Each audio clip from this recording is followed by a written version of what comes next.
सरकारी नतीजे जो हैं वो सामने आ चुके हैं। सुबह से पोलिंग का अमल जारी था, पोलिंग का वक्त तो खत्म हो चुका है, गिनती का अमल जारी है और अभी इतलात ये है कि एमकेएम के वसीम अख्तर कराची के मेयर मुंतखब हो गए हैं। मजीद तफसीलात जान लेते हैं, राशिद खान हमारे साथ मौजूद हैं। राशिद, अपडेट कीजिएगा। जी बिल्कुल, देखिए कराची में बल्दियाती इंतखाबात का जो आखिरी मरहला था वो मुकम्मल हो चुका है पुरअमन तौर पर।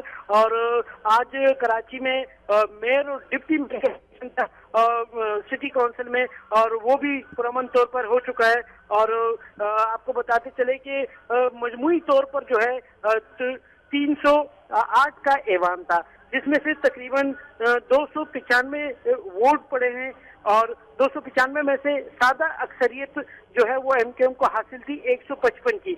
155 वोट हासिल थे, जबकि जिसकी वजह से वो कराची के मेयर मुंतखब हो गए।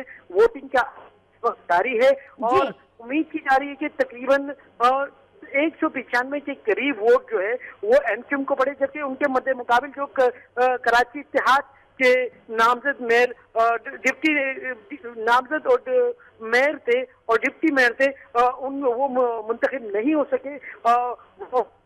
जिसके बाद जो है राशिद खान, ये बताइएगा कि वोटों की गिनती का अमल मुकम्मल कर लिया गया है या अभी भी वोटों की गिनती जारी है? वोटों की गिनती अब से कुछ देर पहले शुरू की गई है और तमाम गए और दरवाजे बंद कर दिए गए हैं और वो वोटिंग का अमल जारी है। वोटिंग में आपको बताएं कि खवातीन वोटर की तादाद 73 थी, जिसमें से 72 खवातीन वोटर ने वोट कास्ट किया। तकरीबन 95% बनता है, खवातीन वोटर ने 95% वोट कास्ट किए। खातून शादियों ने वोट कास्ट नहीं किया और टोटल वोट 305 थे और 30 इलेक्शन नहीं हुआ क्योंकि वो लोग मौजूद नहीं थे। जी शुक्रिया राशिद खान, आपने अपडेट किया। एमकेएम के वसीम अख्तर कराची के मेयर मुंतखब हो गए हैं। गैर हतमी गैर सरकारी नतीजा सामने आ चुका है।